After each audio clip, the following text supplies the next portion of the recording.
हमने अपनी बात स्टार्ट करी थी पहले सवाल से कि इनमें से कौन गुलाम वंश का नहीं था, तो उसका आंसर आया था हमारा क्या, हाँ, इब्राहिम लोदी। मुग़ल चित्रकला ने किसके शासनकाल में उन्नति की थी, तो हाँ, तो राजा था जहांगीर। जहांगीर की पूरी डिटेल हमने बता दी आपको। लवणता की सर्वाधिक मात्रा जिसमें पाई जाती वह है मृत सागर। लवणता की हर बात आपको बता दी है विद डिटेल। उत्तराखंड में विश्व धरोहर स्थान कौन सा है, तो मैंने बताया था फूलों की घाटी, 2005 में वर्ल्ड हेरिटेज साइट में उसको शामिल किया गया था। ये जानकारी पूरी डिटेल में हमने कर ली है। स्मृति के आंकड़ों की स्थिति को विशेष रूप से व्यक्त करने का साधन बताया था पता। उसके बाद में कह रहे हैं कि निम्नलिखित में से कौन सा सबसे पुराना राजवंश था, तो इसमें था मौर्य। और हमने वंश, उनके संस्थापक और उनकी राजधानी 10 नाम आपको करा दी है। अगला क्वेश्चन फिर आएगा अगले वाले सेट में, तो फिर हम जो है ना 10 और आगे बढ़वा देंगे। इस तरीके से 20-30 वंश याद करा देंगे, उसी में से क्वेश्चन आपको मिल जाएगा।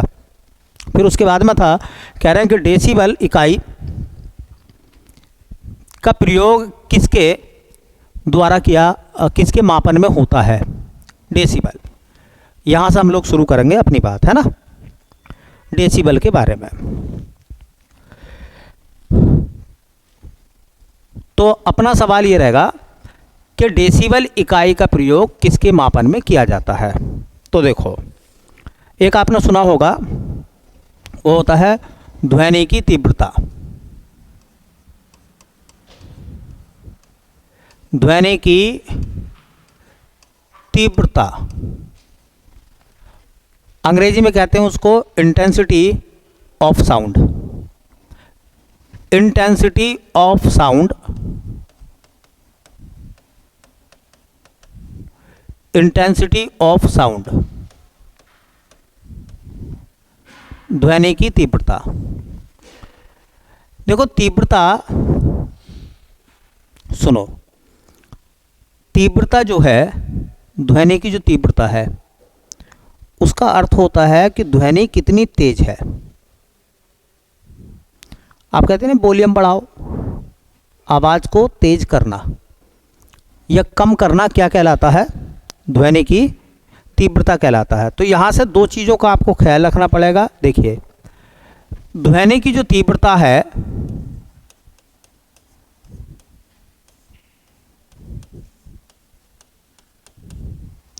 वो अनुक्रमानुपाती होती है वस्तु का आकार।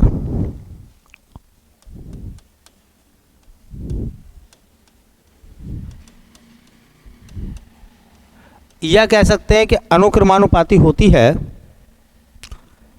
वस्तु का आयाम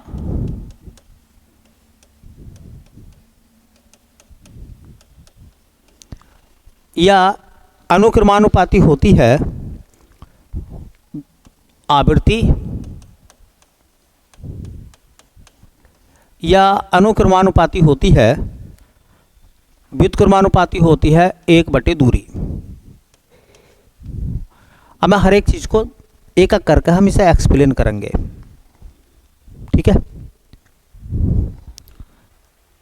एक एक को एक्सप्लेन करेंगे।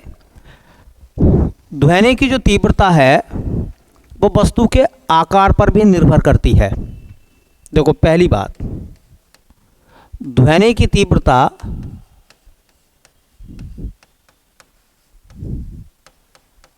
अनुक्रमानुपाती होती है वस्तु का आकार।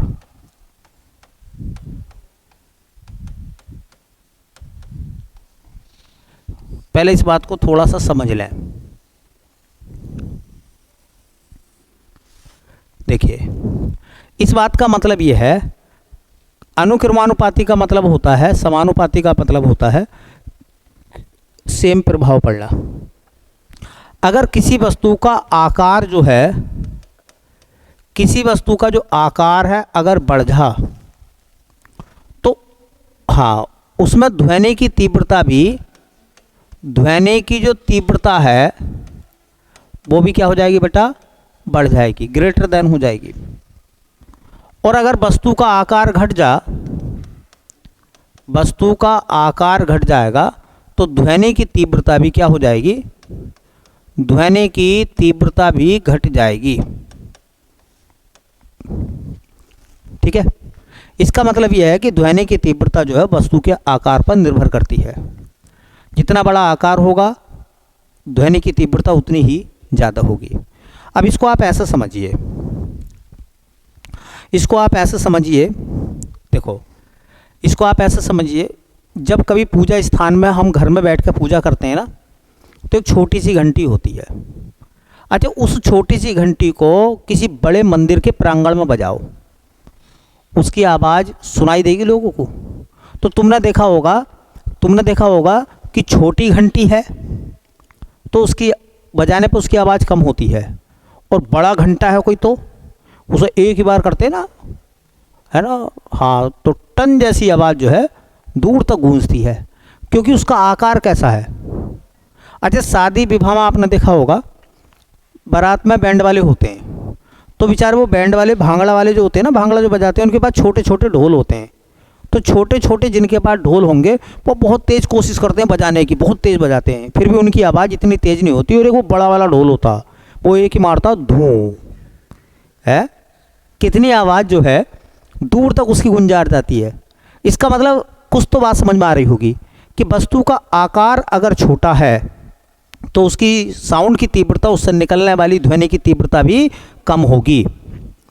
खुद बताओ, आपके मोबाइल फ़ोन में स्पीकर है या नहीं है? कितना छोटा सा स्पीकर है। अच्छा, इस स्पीकर को रेडियो में लगा दूं, काम कर पाएगा? नहीं कर पाएगा। आपने देखा होगा जितने बड़े बड़े डीजे की होते ना, डीजे होते हैं, उनके स्पीकर कितने बड़े होते हैं।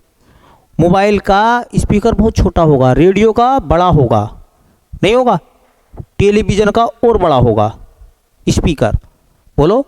और जो बड़े बड़े डीजे होते हैं, कॉलम बने हुए होते हैं, उनके स्पीकर, इसका मतलब क्या है कि क्या ध्वनि की तीव्रता ध्वनि स्रोत के साइज पर निर्भर करती है? नहीं करती। जितना बड़ा स्पीकर होगा उसकी साउंड उतनी ही ज़्यादा होगी। तो क्लियर होगी बात। अब ये कह रहा है कि देखिए, ध्वनि की तीव्रता निर्भर करती है वस्तु के आयाम पर। आयाम को एम्पलीट्यूड से दिखाते हैं हम। ये कह रहे हैं कि ध्वनि की जो तीव्रता है, ध्वनि की जो तीव्रता है वो अनुकिरमानुपाती होती है। हाँ, वस्तु का आयाम, आयाम को हम एम्पलीट्यूड कहते हैं, आयाम, ठीक है। ध्वनि की तीव्रता, इसका मतलब समझिए, इस बात का मतलब भी क्या हो गया बेटा, इस बात का मतलब भी क्या हो गया, इस बात का मतलब ये हो गया कि वस्तु का आयाम अगर ज़्यादा है, आयाम ज़्यादा होगा तो तीव्रता भी उसकी ज़्यादा होगी, ध्वनि की तीव्रता ज़्यादा होगी। और अगर वस्तु का आयाम छोटा कर दें, एम्पलीट्यूड का मान कम कर दें, तो तीव्रता भी कैसी हो जाएगी बेटा, तीव्रता भी कम हो जाएगी। करेक्ट। तो इसका मतलब ध्वनि की तीव्रता वस्तु के आकार पर निर्भर करती है, ध्वनि की तीव्रता वस्तु के आयाम पर निर्भर करती है। तीसरी बात देखो, तीसरी बात हम ये कह रहे हैं कि ध्वनि की जो तीव्रता है, ध्वनि की जो तीव्रता है, ध्वनि की तीव्रता वो अनुक्रमानुपाती होती है आवृत्ति के। ध्वनि स्रोत की जो फ्रीक्वेंसी है, उसकी जो आवृत्ति है, उस आवृत्ति के अनुक्रमानुपाती। इसका मतलब ये हो गया कि अगर ध्वनि स्रोत की आवृत्ति ज़्यादा होगी तो फिर उसकी तीव्रता भी कैसी होगी बेटा, तीव्रता भी ज़्यादा होगी। और अगर आवृत्ति कम हो जाएगी तो तीव्रता कैसी हो जाएगी, ध्वनि की तीव्रता भी कम हो जाएगी। इसका मतलब ध्वनि की तीव्रता जो है वो डिपेंड करती है ध्वनि स्रोत की फ्रीक्वेंसी पर, आवृत्ति पर। तो कितनी बातें हो गई, 3। एक चौथी बात मैंने लिखवाई है कि ध्वनि की तीव्रता जो है वो दूरी के व्युत्क्रमानुपाती होती है। देखो वो लिखा हुआ है, ध्वनि की तीव्रता, चौथी बात, चौथी बात, ध्वनि की जो तीव्रता है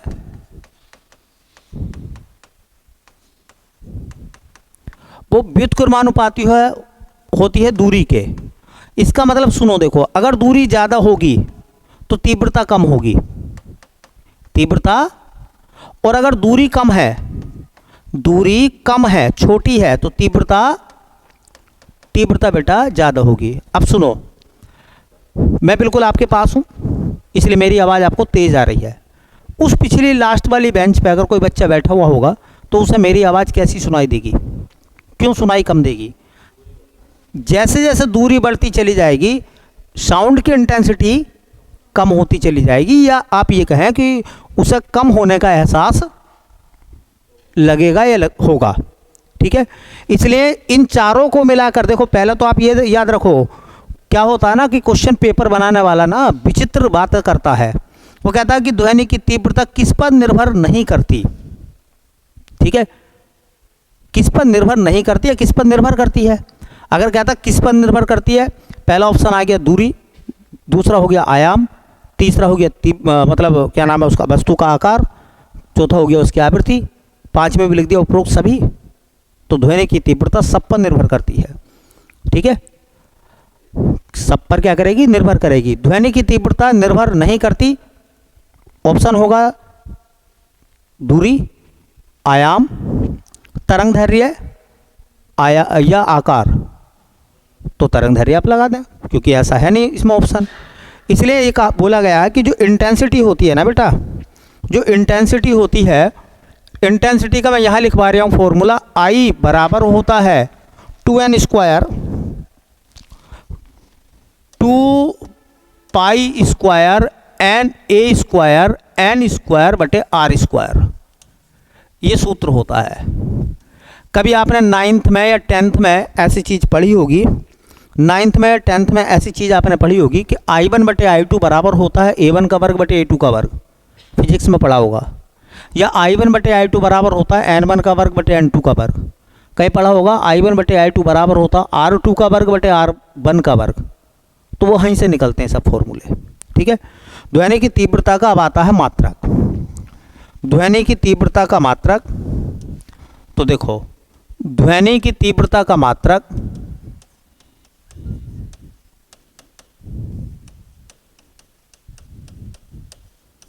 ये होता है डेसिबल। अगर ऑप्शन में डेसिबल ना हो तो आप लगा सकते हैं या करके बेल। ध्वनि की तीव्रता का मात्रक क्या होता है, डेसिबल या बेल। और ये क्वेश्चन पेपर में हमसे पूछा था कि बताओ डेसिबल जो है वो किसकी एक इकाई है? तो ध्वनि की तीव्रता की इकाई है। ध्वनि की तीव्रता की जो इकाई है, ये ध्वनि की तीव्रता का जो मात्रक है वो होता है हमारा डेसिबल। इतना याद कर लोगे, अगली बार अगर क्वेश्चन पेपर में इस तरीके की बातें पूछी जाएंगी, आपका पेपर कभी गलत नहीं होगा। आपके क्वेश्चन जितने भी आप करोगे सबके आंसर सही आ जाएंगे। ठीक है, अगर आपने, मैंने कहा भी है कि अगर आपने 10-5 सेट तक काम कर लिया तो मैं आपको बताऊं, जैसे आप अभी तो पहले सेट चल लिया है, जैसे आप आगे निकलोगे, अच्छे क्वेश्चन करके निकलोगे, तो मैं बहुत सारे सवाल ऐसे लगेंगे कि रिवीजन में आने शुरू हो गए हैं, अब वो रिवाइज होने शुरू हो गए हैं क्वेश्चन। और बिल्कुल भी आपको कहीं भी पेपर देते समय, उत्तराखंड का पेपर देते समय चुनौती का सामना नहीं करना पड़ेगा। ठीक है, अच्छा हम ऐसा कर लेते कि बताओ डेसिबल इकाई का प्रयोग किसके मापन में होता है, आंसर लगा के चले जाते ध्वनि की तीव्रता। तो ये तो रट्टाफिकेशन का मामला हो गया। इन बेसों को समझिए आप। अब वो दे देगा कि बताओ ध्वनि की तीव्रता किस पर निर्भर करती है या किस पर निर्भर नहीं करती, तो उसके लिए कहाँ से अलग से पढ़ोगे आप। ठीक है, चलिए अगला क्वेश्चन देखो बेटा। अगला क्वेश्चन क्या कह रहा है, अगले सवाल में लिखा गया था कि कह रहा है MS DOS का सर्वप्रथम विमोचन जिस वर्ष हुआ था वह है। ये वैसा कंप्यूटर का सवाल है, लेकिन चूंकि GS के तौर पर आया है तो कोई कंप्यूटर की विशेष जानकारी तो है नहीं। फिर इसका मतलब आपको जो है ये पूछा गया है कि जो MS DOS है वो कब बना था, कब वो लॉन्च हुआ था। विमोचन का मतलब क्या कहते हैं, लॉन्च होना। हाँ, MS DOS जो है वो कब लॉन्च हुआ था। तो मैं पहले 2-3 बातें आपको MS DOS के बारे में बता दूं जो बेसिकली लोगों को पता होना चाहिए। विमोचन का वर्ष तो पता हो कम से कम। ठीक है, तो देखो MS DOS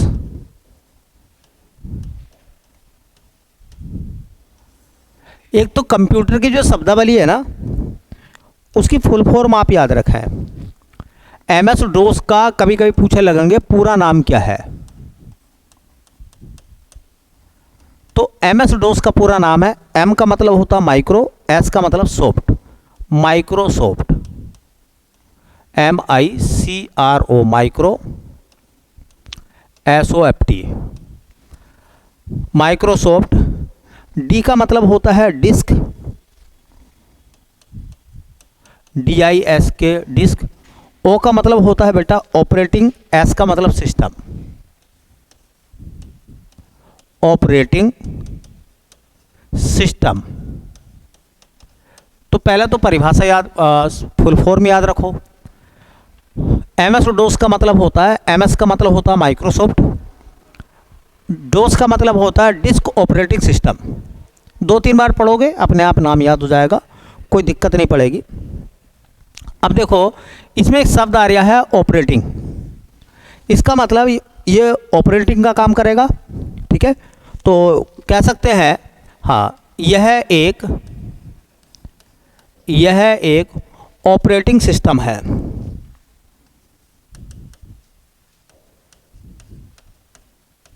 यह एक ऑपरेटिंग सिस्टम है। बस इतना भी याद रख लेना, ये वो जो लाइन है बहुत इंपॉर्टेंट है। हर बार एमएस डोस का विमोचन ही नहीं पूछेगा, अगली बार में कह देगा कि एमएस डोस क्या है, उधर फुल फॉर्म से पता चल जाए ऑपरेटिंग सिस्टम। तो ये एक ऑपरेट करने का सिस्टम है, ऑपरेटिंग सिस्टम है कंप्यूटर में। अब थोड़ा सा इसका इतिहास देखें तो कहा जाता है कि इसका विमोचन कब हुआ था। विमोचन का मतलब इसे लॉन्च कब किया गया था, तो लॉन्च किया गया था इसको 12 अगस्त 1981 को, 12 अगस्त 1981 को। अच्छा, इसकी कंपनी आप देख रहे हैं लिखा हुआ माइक्रोसॉफ्ट, तो किसने लॉन्च करा होगा इसको? माइक्रोसॉफ्ट ने। भाई माइक्रोसॉफ्ट एक संस्था है या नहीं है, तो किसने लॉन्च करा था इसको? माइक्रोसॉफ्ट ने। तो विमोचन करा था इसका माइक्रोसॉफ्ट द्वारा, माइक्रोसॉफ्ट द्वारा। इतनी बातें जान लो, ये जर्नल चीज़ें, देखो ये टेक्निकल नहीं है कुछ भी, ये तो ऐसा मान के चलो एक जीएस के तौर पर आपने पढ़ा है। या एमएस डोस की मैंने कौन सी आपको कोई टेक्निक बता दी? भाई इतना तो बच्चों को नॉर्मल जीके में पता होता है कि एमएस डोस का पूरा नाम क्या है, माइक्रोसॉफ्ट डिस्क ऑपरेटिंग सिस्टम है। अच्छा, ऑपरेटिंग सिस्टम है तो ये है क्या? ये ऑपरेटिंग सिस्टम एक है ना। किसने लॉन्च करा था? माइक्रोसॉफ्ट ने लॉन्च करा था। कब करा था? 1981 में, ठीक है। तो ऐसी देखो ये कह रहे थे कि एमएस डोस का सर्वप्रथम विमोचन जिस वर्ष हुआ था वह क्या है, तो उसका राइट आंसर है 1981। अब इसमें हमने अगर ये पढ़ लेते कि एमएस डोस 1981 में लॉन्च हो गया था, तो अब सवाल क्या थे कि अगली बार में ये थोड़ी पूछा कर, हो सकता है ये पूछ रहे किसने लॉन्च करा था, किस कंपनी ने करा था, तो माइक्रोसॉफ्ट कंपनी हो गई। अच्छा, वो अगली बार में ये भी मालूम कर सकता है हमसे कि है क्या, ऑपरेटिंग सिस्टम है माइक्रोसॉफ्ट, डोस जो है एमएस डोस। कभी कभी ऐसा होता है फुल फॉर्म पूछ भागते हैं। तो ये तो सामान्य जीके है, ये कोई कंप्यूटर नहीं है। हाँ, कंप्यूटर का सवाल जीके के तौर पर है, ठीक है। उत्तराखंड का पेपर दोगे आपको कंप्यूटर के सवाल भी देखने के लिए मिलेंगे। हटा दें इसको अब। चलिए अगला क्वेश्चन देखो क्या लिखा गया है। ये कह रहे हैं भारत के न्यूक्लियर रिएक्टर्स में कौन सा ईंधन प्रयुक्त होता है? ये कह रहे हैं यूरेनियम 270 इस्तेमाल होता है, यूरेनियम 500 इस्तेमाल होता है, यूरेनियम 238 होता है, या गैसोलीन का इस्तेमाल किया जाता है।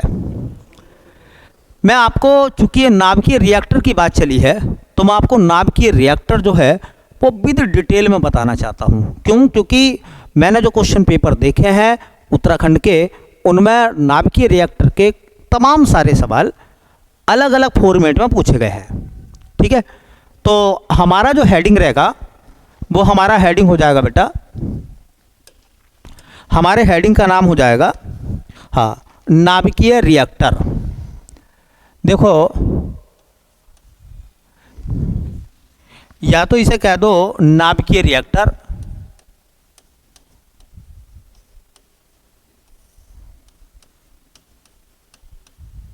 अंग्रेजी में न्यूक्लियर रिएक्टर बोलेंगे, या भैया इसी को कह दो हिंदी में परमाणु भट्टी, परमाणु भट्टी। और आज इसका हम पूरा ऑपरेशन करेंगे, ठीक है।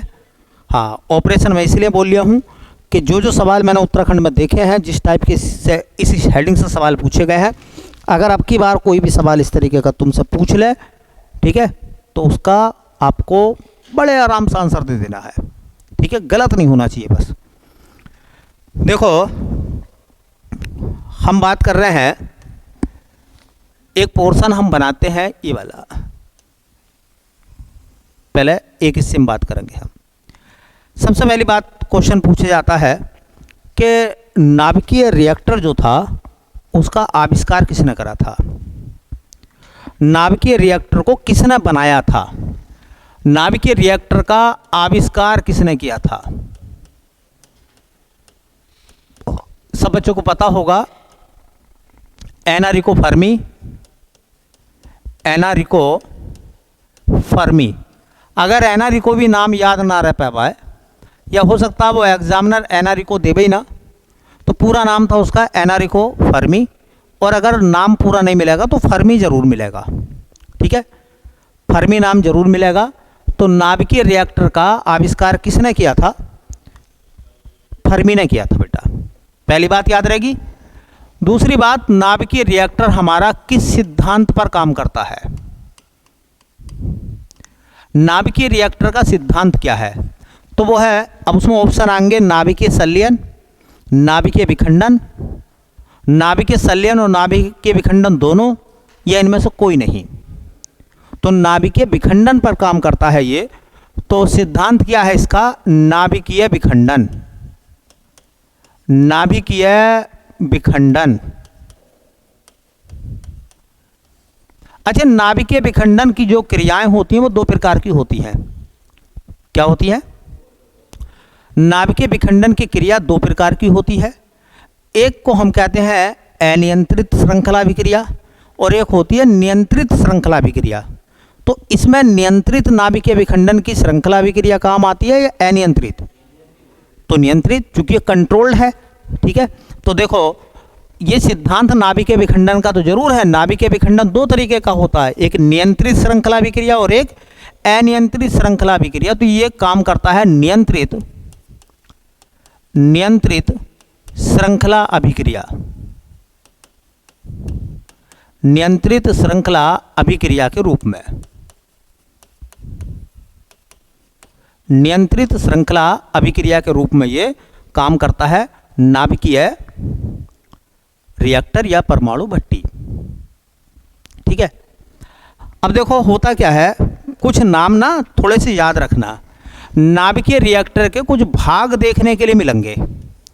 नाभिकीय रिएक्टर का जैसे एक भाग होता है परिरक्षक, परिरक्षक। अब देखो क्या है, वो एग्जामिनर ना यहाँ से सवाल उठा लेगा और पूछेगा कि नाभिकीय रिएक्टर में परिरक्षक क्या है। तो नाभिकीय रिएक्टर के चारों तरफ कंक्रीट की जो 8 से 10 मीटर मोटी दीवार होती है, प्रबल कंक्रीट की, जिसको हम चार दीवारी भी कहते हैं, वो परिरक्षक कहलाती है, ठीक है। अब समझो मैं इसी पर आधारित ना, सुनो, मैं इसी पर आधारित एक प्रकार का तुम्हें थोड़ा सा क्लू देता हुआ चलूँगा चित्र। जैसे कि मान लो नाभिकीय रिएक्टर एक चैम्बर के रूप में है, ऐसे याद रखो, थोड़ा सा ऐसे याद रखोगे तो कभी भी भूलोगे नहीं आप। देखो ऐसे याद रखोगे तो कभी भूलोगे भी नहीं आप, क्योंकि दिमाग को क्या करना पड़ता, हमें सेटल करना पड़ता है। ये अंदर एक चैम्बर बन गया। अब सुनो, देखो बेटा, ये अंदर जो कि चैम्बर बन गया, तो ये आप देख रहे हैं ना, ये क्या है, ये जो आप देख रहे हैं बाहर की जो बाउंड्री है, ये वाली, ये जो बाहर की बाउंड्री है, ये बहुत कठोर बाउंड्री है और ये 8 से 10 मीटर मोटी होती है। 8 से 10 मीटर मोटी एक चार दीवारी होती है। 8 से 10 फीट नहीं कह रहे, मीटर। अब बताइए 8 से 10 मीटर कितनी मोटी मोटी दीवारें होंगी। तो नाभिकीय रिएक्टर के चारों तरफ 8 से 10 मीटर चौड़ी जो दीवार होती है उसे हम क्या कहते हैं, बोलो, उसे हम कहते हैं परिरक्षक। तो हम ये कह सकते हैं, देखिए यह नाभिकीय रिएक्टर, यह नाभिकीय रिएक्टर के चारों ओर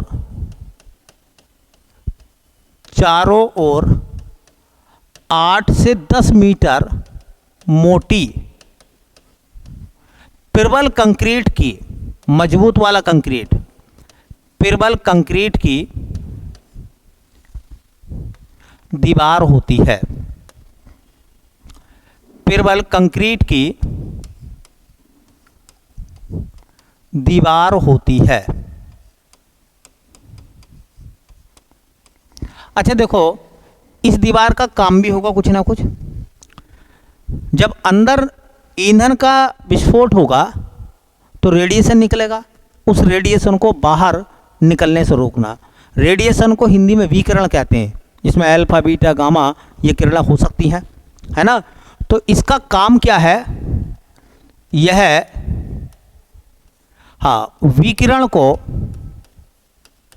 विकिरण को अंग्रेजी में रेडिएशन कहते हैं। यह विकिरण को बाहर जाने से रोकता है, बाहर जाने से रोकता है। पता पेपर में क्या पूछेगा, पेपर में पूछेगा परिरक्षक क्या है बताओ। अब वो क्या बनाएगा कि नाभिकीय रिएक्टर परमाणु भट्टी के अंदर उत्पन्न होने वाले रेडिएशन को बाहर निकलने से कौन रोकता है। ऑप्शन होगा परिरक्षक, ऑप्शन होगा मॉडरेटर, ऑप्शन होगा कंट्रोलर, ठीक है, ऐसे ऑप्शन आएंगे। तो क्या होगा, परिरक्षक। अब सुनो, दूसरा होता है ईंधन। दूसरा भाग है इसका ईंधन। देखो हर चीज का एक ईंधन होता है। मोटरसाइकिल का ईंधन पेट्रोल, कुछ होता है डीजल। नाभिकीय रिएक्टर के अंदर ऊर्जा को पैदा करने के लिए, विखंडन की क्रिया को करने के लिए जिस ईंधन में विस्फोट किया जाता है, जिस पदार्थ में विस्फोट किया जाता है, उसे क्या बोलते हैं हम, ईंधन कहते हैं। ठीक है, क्या कहते हैं उसे हम, ईंधन कहते हैं। तो ईंधन का मतलब क्या है, देखिए ईंधन क्या होता है नाभिकीय रिएक्टर का, इसका विस्फोट होता है, इसका विस्फोट होता है। अच्छा, अगर हम थोड़ा सा इस बात को बढ़ा चढ़ा के कह दें, बढ़ा चढ़ा का मतलब सही रूप में कहें, तो हम ये कहेंगे कि नाभिकीय रिएक्टर के अंदर जिस पदार्थ में विखंडन होता है, विखंडन जो टूटता है, विखंडन मीन्स होता है जो टूटता है, उसे क्या कहते हैं हम, उसे ईंधन कहते हैं। ठीक है, तो मान लो ये जो नाभिकीय रिएक्टर है, यहाँ आपको विस्फोट करना है पदार्थ में, यहाँ चूंकि इस पदार्थ में विस्फोट करना है, ये पदार्थ क्या कहलाएगा, ये ईंधन कहलाएगा, इसमें विखंडन होगा। तो अब ईंधन के रूप में कौन कौन से पदार्थ इस्तेमाल होते हैं, ये तो क्वेश्चन पेपर में हमसे पूछा था। तो ईंधन के रूप में एक तो यूरेनियम 238, नाभिकीय रिएक्टर में यूरेनियम 238 का इस्तेमाल होता है बेटा। और दूसरा अगर ये ना हो तो प्लूटोनियम 239 239, संकेत इसे लिखेंगे U238 और प्लूटोनियम को लिखते हैं Pu 239। हमसे जो क्वेश्चन पूछा था वो क्या था कि नाभिकीय रिएक्टर में किस पदार्थ का विस्फोट किया जाता है। तो किस पदार्थ का विस्फोट होता है, यूरेनियम 238 का। तो यूरेनियम 238 क्या है, नाभिकीय रिएक्टर का ईंधन है, अर्थात जिसमें विस्फोट होता है वो पदार्थ है। अब क्या है, तुमने एक बात सुनी होगी कि जब यूरेनियम में विस्फोट होता है ना, तो 3 न्यूट्रॉन निकलते हैं। क्या होते हैं, 3 न्यूट्रॉन होते हैं। कितने, 3। इससे पहले मैं आपको एक चीज और बता दूं, देखो एक होगा इसी का पार्ट है, उसको कहते हैं मंदक। मंदक को अंग्रेजी में कहते हैं मॉडरेटर। मंदक कौन होते हैं, करते क्या है मंदक, तो न्यूट्रॉनों की गति को कम करना। देखो न्यूट्रॉनों की गति को कम करना, इनका काम होता है न्यूट्रॉनों की गति को कम करना, गति को कम करना। न्यूट्रॉनों की गति को कम करने वाले पदार्थ क्या कहलाते हैं? वे पदार्थ जो न्यूट्रॉनों की गति को कम करते हैं उन्हें हम क्या कहते हैं? मंदक कहते हैं। क्या कहते हैं? मंदक। देखो, मंदक के रूप में किस किस का इस्तेमाल होता है? मंदक कौन कौन से होते हैं भैया? तो मंदक के रूप में भारी जल। देखो, भारी जल को हम ड्यूटीरियम ऑक्साइड भी कहते हैं, ड्यूटीरियम ऑक्साइड। और इसका जो सूत्र होता है वो होता है D2O। ड्यूटीरियम ऑक्साइड की खोज किसने करी थी? कम से कम ये भी पता कर लो। तो यूरेन है। कभी ऐसा भी सवाल आ जाता है। देखो, ड्यूटीरियम ऑक्साइड को भारी जल कहते हैं। अगर लिखना चाहो तो इसे गुरु जल भी कहते हैं, गुरु जल। कभी कभी ऐसा आता है गुरु जल आ गया, तुम्हें लगा अरे पता नहीं कौन सा जल है जिन्हें गुरु जी पीते हैं कि जल, वो वाला जल गुरु जल कहलाएगा क्या? भारी जल को गुरु जल भी कहते हैं हम। तो भारी जल को क्या कहते हैं? गुरु जल भी कहते हैं। और देखो, मंदक के रूप में किस किस का इस्तेमाल करते हैं? मंदक के रूप में इस्तेमाल होता है ग्रेफाइट का। ग्रेफाइट भी मंदक के रूप में इस्तेमाल होता है। एक ग्रेफाइट के साथ साथ इस्तेमाल होता है बेरिलियम ऑक्साइड का, बेरिलियम ऑक्साइड। मैं आपको एक बात बताता हुआ चलूं, अगर भारी जल ऑप्शन में ना हो तो इन्हें पकड़ना बहुत मुश्किल हो जाता है। ये जो तीन चीज़ें हैं ये बड़ी मुश्किल से पकड़ में आती हैं। वो कहेगा कि बताइए उन नाभिकीय रिएक्टर में न्यूट्रॉनों की गति को कम करने वाले पदार्थ क्या कहलाते हैं? तो मॉडरेटर या मंदक। कौन सा मंदक नहीं है? अब मंदक नहीं है, चार ऑप्शन देगा ना, कौन सा मंदक नहीं है? भारी जल, ग्रेफाइट, बेरिलियम ऑक्साइड और एक उसने लिख दिया कैडमियम। अब आप चक्कर में पड़ जाओगे कि यार क्या है इसका आंसर। तो कैडमियम जो है वो मंदक नहीं है, मॉडरेटर नहीं है। ठीक है, मॉडरेटर नहीं है। तो सुनो, अब देखो ध्यान से सुनो। ये जो मैंने लिया है चित्र में, ये चित्र में जो आपके सामने मैंने लिया है ये क्या है? ये यूरेनियम है। जो मैंने लिख दिया शॉर्टकट में यू। ये ऐसे नहीं फटेगा, ये ऐसे नहीं फटेगा। कोई चीज़ इससे आकर टकराए, कोई चीज़ आकर इससे और आराम से टकराए। अगर ये तेज़ी से इससे टकराएगी तो फटेगा नहीं है। अब कितनी बड़ी विचित्र बात है देखो। अब तेज़ी से चीज़ें टकराती तो ही फटती हैं, लेकिन यहाँ ये है कि न्यूट्रॉन टकराएगा किससे? न्यूट्रॉन किससे टकराएगा? यूरेनियम से। समझिए मेरी बात को, ये यूरेनियम है, यूरेनियम N। ये यूरेनियम अगर तेजी से टकराएगा तो इसमें ब्लास्ट नहीं होगा, धीमी गति से टकराना चाहिए। अब कितनी धीमी गति से टकराएगा? ऐसा धीमा करने के लिए, इसकी स्पीड को धीमा करने के लिए किसका इस्तेमाल करें? भारी जल का, है ना, ग्रेफाइट का या बेरिलियम ऑक्साइड का। इन्हीं को तो हम मॉडरेटर कहते हैं। अब क्या होगा, सुनो ध्यान से सुन लो। जब ये यूरेनियम से टकराएगा एक न्यूट्रॉन, बड़े आराम से टकराएगा और तुरंत यूरेनियम में ब्लास्ट हो जाएगा। और जैसे यूरेनियम में ब्लास्ट हो जाएगा तो 3 न्यूट्रॉन और बनेंगे। कितने? अगर इन 3 न्यूट्रॉनों को कवर नहीं करा गया, कंट्रोल नहीं करा गया, तो ये श्रृंखला अनियंत्रित हो जाएगी। एक न्यूट्रॉन यूरेनियम से टकराया और उसने नए 3 न्यूट्रॉनों को जन्म दे दिया। अगली बार में वो 3 न्यूट्रॉन फिर टकराएंगे, तो 1 से 3 निकलेंगे, तो 3 से कितने निकलेंगे? 9। तो ये श्रृंखला अभिक्रिया हो जाएगी अनियंत्रित। इसको नियंत्रित कैसे किया जाए? तो जैसे ये पहला चरण पूरा होता है ना, तो इसमें क्या होता है, कंट्रोल रोड लगी हुई होती हैं। उन कंट्रोल रोड की मदद से इनमें से 2 न्यूट्रॉनों को क्या कर लिया जाएगा, अवशोषित कर लिया जाएगा। तो फिर अभिक्रिया के लिए कितना बचेगा? हर बार ऐसी करेंगे, ठीक है। तो उसको हम क्या कहते हैं? उनको कहते हैं बेटा, उनको कहते हैं नियंत्रक छड़ें, कंट्रोल रोड। उनको क्या कहते हैं बेटा? नियंत्रक छड़ें। उनको कहते हैं नियंत्रक छड़ें, नियंत्रक छड़ें। देखो अंग्रेजी में क्या कहेंगे? Controlled road. अच्छा एक बात बताओ, कंट्रोल रोड्स मैंने लिख दिया, इसके नाम से कुछ अर्थ निकल लिया है, इसका काम क्या होगा? हाँ, न्यूट्रॉनों को अवशोषित करना। और जैसे ही न्यूट्रॉन अवशोषित हो जाएंगे, अभिक्रिया कंट्रोल होगी या नहीं होगी?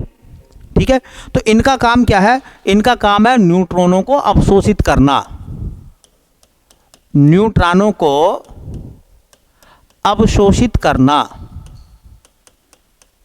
कितने न्यूट्रॉनों को? बोलो, 2 न्यूट्रॉनों को। अगर तीनों को अवशोषित कर लेंगे तो अभिक्रिया रुक जाएगी, तो तीनों को नहीं अवशोषित करते, एक को जारी रखते हैं हम और 2 को हम अवशोषित कर लेते हैं। अब सवाल यह है कि कौन कौन सी कंट्रोल रोड के रूप में इस्तेमाल होती हैं। तो एक आता बोरान की छड़ें, बोरान की छड़ें बताइए कौन सी कंट्रोल रोड के रूप में इस्तेमाल होती हैं? बोरान की छड़ें और कैडमियम की छड़ें। बोरान की छड़ें और कैडमियम की छड़ें किस रूप में काम आती हैं? बोलो, न्यूट्रॉनों को अवशोषित करने के लिए। ठीक है, एक चीज और आती है, उसे कहते हैं कूलेंट। हाँ, कूलेंट कहते हैं उसको, हिंदी में हम कहते हैं उसको हाँ शीतलक। अब एक बात बताओ तुम, थोड़ी सी बात ये रहेगी हमारी। देखो, जो शीतलक है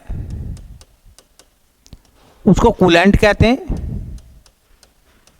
मैं तुमसे ये मालूम करना चाह रहा था, ये बंद कमरा है, इस बंद कमरे के अंदर यूरेनियम का ब्लास्ट हुआ, बहुत अपार पैमाने पर ऊष्मा निकली, गर्मी निकली, गर्मी। अगर उस गर्मी को कवर नहीं किया गया तो पूरा चैम्बर ना उड़ जाएगा, इसमें ब्लास्ट हो जाएगा। तो नाभिकीय रिएक्टर को ठंडा करने के लिए पानी वानी छोड़ेंगे। जब इसके चारों तरफ पानी वानी छोड़ेंगे, ये इसमें पानी को प्रवाहित करेंगे, तो पानी इसकी ऊष्मा को क्या कर लेगा? अवशोषित कर लेगा। पानी अवशोषित कर लेगा तो पानी बन जाएगा भाप। भाप में शक्ति होती है, जेम्स वाट ने बताया, नहीं होती। उस भाप से क्या घुमाई जाएगी? टरबाइन। वो भाप टरबाइन पर गिराई जाएगी और टरबाइन घूमने से क्या बनेगी? बिजली बनेगी। इस तरीके से बिजली बनती है। ठीक है, इस तरह से बिजली बनती है। तो मैं कह रहा हूं कि कूलेंट क्या है? ठीक है, तो कूलेंट का काम क्या है? नाभिकीय रिएक्टर की ऊष्मा को अवशोषित करना, रिएक्टर की ऊष्मा को अवशोषित करना, अवशोषित करना। अच्छा देखो, कूलेंट के रूप में किन किन का इस्तेमाल हम लोग करेंगे? तो कूलेंट के रूप में हम लोग इस्तेमाल करते हैं जल का, जो साधारण जल होता है, और द्रव सोडियम का, लिक्विड सोडियम। और सामान्यतः जल का ही हम लोग इस्तेमाल करते हैं, जल का ही इस्तेमाल होता है। किस मामले में? तो अब क्या समझे आप? ये पूरी जो चार दीवारी है, इसे परिरक्षक बोलोगे आप। ये जो आपने वाइट तरीके का पदार्थ देखा, ये यूरेनियम है, जिसमें ब्लास्ट होगा, ईंधन कहलाएगा। इस ब्लास्ट से पहले एक न्यूट्रॉन आकर टकराएगा। न्यूट्रॉन को टकराने के लिए उसकी गति कम होनी चाहिए, इसलिए मॉडरेटर का इस्तेमाल करेंगे। 3 न्यूट्रॉन जब बनेंगे तो उनमें से 2 न्यूट्रॉनों को अवशोषित करा जाएगा। वो नियंत्रक छड़ होंगी, जो कैडमियम या बोरान की होंगी। और इससे जो गर्मी निकलेगी, इस गर्मी को, ऊष्मा को अवशोषित करने के लिए जल का इस्तेमाल करेंगे। जल से बनेगी भाप, भाप से घुमाई जाएगी टरबाइन, और टरबाइन के घूमने से बनेगी बिजली, विद्युत का उत्पादन होगा। ठीक है, एक हिस्सा तो ये रहा, ये तो टेक्निकल फॉर्मेट है इसका। अब देखो, पेपर बनाने वाला क्या करता है, कभी परिरक्षक पूछता है, कभी ईंधन पूछता है। हमसे इस क्वेश्चन में ईंधन पूछा उसने। कभी वो मॉडरेटर पूछता है, मतलब मंदक के रूप में किस किस का इस्तेमाल करते हैं। कभी नियंत्रक छड़ें कौन कौन सी होती हैं। कभी कभी कूलेंट पूछ लेते हैं, शीतलक कौन कौन से होते हैं नाभिकीय रिएक्टर के। ठीक है, अब एक बात बताओ तुम मुझे, इसके बनाने से दुनिया में एक संदेश गया होगा कि परमाणु का इस्तेमाल बम के रूप में नहीं हो सकता। परमाणु का इस्तेमाल, परमाणु ऊर्जा केवल बम के रूप में काम नहीं आएगी। परमाणु ऊर्जा का इस्तेमाल शांतिपूर्वक कार्यों में भी किया जा सकता है। भाई, परमाणु बम तो विध्वंसक है, वो तो नष्ट करने की बात करेगा, लेकिन नाभिकीय रिएक्टर तो शांति प्रिय है। तो परमाणु ऊर्जा का शांति प्रिय रूप कौन सा है? परमाणु भट्टी, नाभिकीय रिएक्टर, जो दुनिया को लाभ देगा। ठीक है, तो अब चलते हैं थोड़ा सा भारत की तरफ। देखो, ये थोड़े से क्वेश्चन जरूर याद रख लेना, क्योंकि उत्तराखंड में पूछे गए हैं। मैं कोई भी बात तुम्हें ऐसी नहीं बताऊंगा जो गैर उत्तराखंड की होगी। जो उत्तराखंड में जिस लेवल पर सवाल पूछे गए, मैं उसी लेवल की बात करूंगा। और यही क्वेश्चन बार बार रिपीट होते हैं। हम हर बार जो है सही जवाब देने से चूक जाते हैं। अगर आपको सही जवाब चूज करने हैं, देखने हैं, तो तुम जब आगे क्वेश्चन मिलेंगे ना, तो तुम्हें पता चलेगा कि भैया ये सब बातें तो हो गई, ये तो आपने पढ़ा दी। ये क्वेश्चन देखो दोबारा आ गया, 3 बार आ गया, 4 बार आ गया। एक समय ऐसा आएगा जब आप 3-4 महीने का सफ़र पूरा कर लेंगे, तो आपको लगेगा कि हमें 80% सिलेबस तैयार हो गया हमारा। 80%, 80%, अगर 20-22 सेट आपने निकाल लिए तो। ठीक है, चलिए, एक क्वेश्चन पूछा जाता, भारत में परमाणु ऊर्जा का जनक। भारत में परमाणु ऊर्जा का जनक। देखो, 2 नाम बड़े चर्चा में रहते हैं। ये नाम है डॉक्टर होमी जहांगीर भाभा। होमी जहांगीर भाभा का नाम। एक बात का सवाल आपको पता होगा कि भारत में भारतीय अंतरिक्ष विज्ञान का जनक विक्रम साराभाई। भारतीय अंतरिक्ष विज्ञान का जनक विक्रम साराभाई। ठीक है, और भारत में परमाणु ऊर्जा का जनक होमी जहांगीर भाभा को माना जाता। उन्हीं के प्रयास से भारत में एटॉमिक एनर्जी की स्थापना हुई थी। एक क्वेश्चन इससे भी बड़ा सवाल पूछा जाता है, भारत में परमाणु ऊर्जा आयोग की स्थापना। क्योंकि परमाणु की बात चल रही है, तो भारत में परमाणु ऊर्जा आयोग की स्थापना कब हुई थी? और अगर किसी को यकीन हो तो देख लेना, 2 से 3-4 बार सवाल ये उत्तराखंड में सवाल पूछा गया है। भारत में परमाणु ऊर्जा आयोग की स्थापना कब हुई थी? सन पूछता, सन तो 1948 में। भारत में परमाणु ऊर्जा आयोग की स्थापना कब हुई थी? 1948 में। किसके प्रयास से हुई थी? इस परमाणु ऊर्जा आयोग की स्थापना में किसका योगदान था, किसका प्रयास था? तो जिसने परमाणु ऊर्जा को जन्मा है भारत में, क्या नाम है उनका? होमी जहांगीर भाभा। होमी जहांगीर भाभा। ये सवाल पूछा है, परमाणु ऊर्जा आयोग पूछा है, इसकी सन पूछी है, इसको तैयार कराएं। एक क्वेश्चन आता है, भारत में परमाणु ऊर्जा विभाग की स्थापना कब हुई थी? ये तो आयोग है, परमाणु ऊर्जा विभाग कब बना था? परमाणु ऊर्जा विभाग के जो अध्यक्ष होते हैं ना, प्रधानमंत्री होते हैं। परमाणु ऊर्जा डिपार्टमेंट जो है उन्हीं के अंडर में आता। ठीक है, तो भारत में परमाणु ऊर्जा विभाग की स्थापना, अच्छा सवाल बनेगा, भारत में परमाणु ऊर्जा विभाग की स्थापना कब हुई थी? तो ये हुई थी बेटा 1950 में। भारत में परमाणु ऊर्जा विभाग की स्थापना हुई थी 1950 में। मतलब ये एटॉमिक एनर्जी डिपार्टमेंट है। परमाणु ऊर्जा विभाग को अंग्रेजी में क्या कहेंगे? Atomic energy department. कब बना था? 1950 में। डिपार्टमेंट से पहले कमीशन बना था, एटॉमिक एनर्जी कमीशन। ठीक है, हाँ, AEC एटॉमिक एनर्जी कमीशन बना था 1948 में, होमी जहांगीर भाभा के प्रयास से। भारत में परमाणु ऊर्जा का जनक माना गया किसको? हाँ, भाभा परमाणु अनुसंधान केंद्र कहाँ है? भाभा परमाणु अनुसंधान केंद्र, भाभा परमाणु अनुसंधान केंद्र, भाभा परमाणु अनुसंधान केंद्र को, इसको बार्क कहते हैं, BARC। कभी कभी बार्क ही मिल जाता। और मैं बताऊं, ये फुल फॉर्म भी पूछी गई है उत्तराखंड में बार्क का। B से बनता भाभा, A से एटॉमिक मतलब परमाणु, R से रिसर्च और C से सेंटर। भाभा परमाणु अनुसंधान केंद्र जो है वो कहाँ है? तो ये है ट्राम्बे में। और ट्राम्बे कहाँ है? मुंबई में। और मुंबई कहाँ है? महाराष्ट्र में। तो ट्राम्बे मुंबई में है ये, भाभा परमाणु अनुसंधान केंद्र ट्राम्बे मुंबई।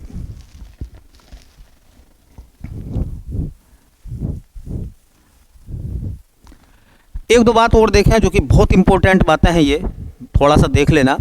हाँ, भारत का प्रथम परमाणु अनुसंधान रिएक्टर,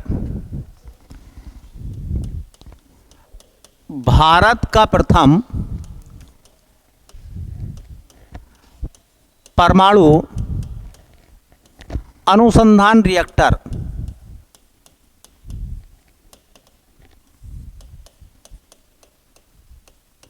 उसका नाम था बेटा अप्सरा। कहाँ लगाया गया था इसको? ट्राम्बे में। और ट्राम्बे कहाँ है? हाँ, मुंबई में।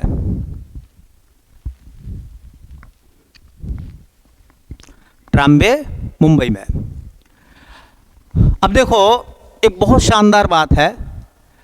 वैसे तो कहा जाता है कि परमाणु ऊर्जा स्वच्छ ऊर्जा नहीं है, क्योंकि इससे रेडिएशन का खतरा रहता, रेडिएशन का खतरा रहता इससे। फिर भी भारत में कुछ परमाणु ऊर्जा के प्लांट लगाए गए हैं, परमाणु विद्युत केंद्र। तो एक लिस्ट टाइप बना लें, परमाणु विद्युत केंद्र।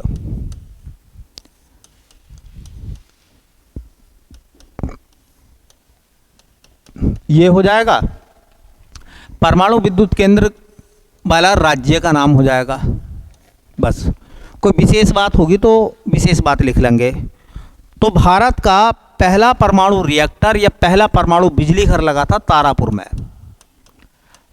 तारापुर में लगा था। तारापुर कहाँ है? महाराष्ट्र में है। और एक बात इसके लिए बस आपको समझ लेनी है, 1969 में इसको लगाया गया था रूस की सहायता से। बस दो बातें देख लो, और तो ज़्यादा आपको तैयार नहीं करना।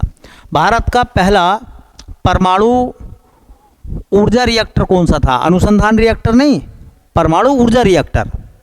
तो कहाँ लगा था वो? तारापुर में, महाराष्ट्र में। कब लगा था? 1969 में। किस देश की मदद से लगा था? रूस। अब ऐसी नाम देखो, पूछेगा कि नरोरा जो है परमाणु रिएक्टर कहाँ है? यूपी में है, उत्तर प्रदेश के बुलंदशहर में। ऐसे पूछेगा काकरापार कहाँ है? काकरापार, तो काकरापार कहाँ है बेटा? गुजरात में। अच्छा, कैगा परमाणु रिएक्टर कहाँ है? कैगा परमाणु रिएक्टर कहाँ है? तो वो है आपका कर्नाटक में। अच्छा, आपको पता है कि रावत भाटा कहाँ है? रावत भाटा परमाणु रिएक्टर कहाँ है? तो राजस्थान में। ठीक है। और देखो, कलपक्कम कहाँ है? कलपक्कम कहाँ है? तो कलपक्कम है तमिलनाडु में, तमिलनाडु। अच्छा, कलपक्कम के बाद में एक आता है आपका, एक कलपक्कम हो जाएगा, काकरापार हो जाएगा, एक नाम आता है कुंडनकुलम। कुंडनकुलम कहाँ है? ये भी तमिलनाडु में है। एक नाम आ जाएगा जैतपुरा। जैतपुरा भी कहाँ है? महाराष्ट्र में। ठीक है। उत्तर प्रदेश में जो परमाणु रिएक्टर लगाया गया है वो कहाँ है? नरोरा में है। ठीक है। इनमें दो एक के नाम देख लेना। ये जैतपुरा वाला जो है वो फ्रांस की मदद से लगाया गया है, कभी ऐसे पूछ लें दो एक के नाम। हाँ, तारापुर का रूस की मदद से लगा है। रावत भाटा को लगाया गया था कनाडा की मदद से, कनाडा की सहायता से रावत भाटा को लगाया गया था। कुंडनकुलम को लगाया गया था रूस की सहायता से। इनको भी थोड़ा सा देख लेना, कभी किसी देश का नाम पूछ लें, वैसे तो पूछेंगे नहीं आपसे। हाँ, उस कैगा लगा था फ्रांस की मदद से,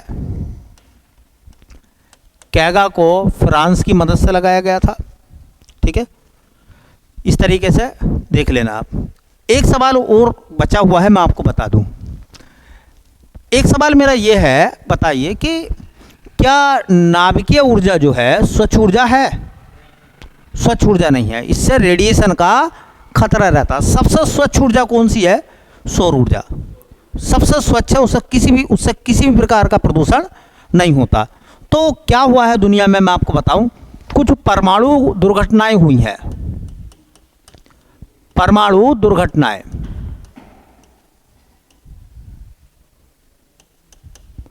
ठीक है, परमाणु दुर्घटना, बस आपको नाम याद रखना है, पेपर में बहुत आती है पेपर में।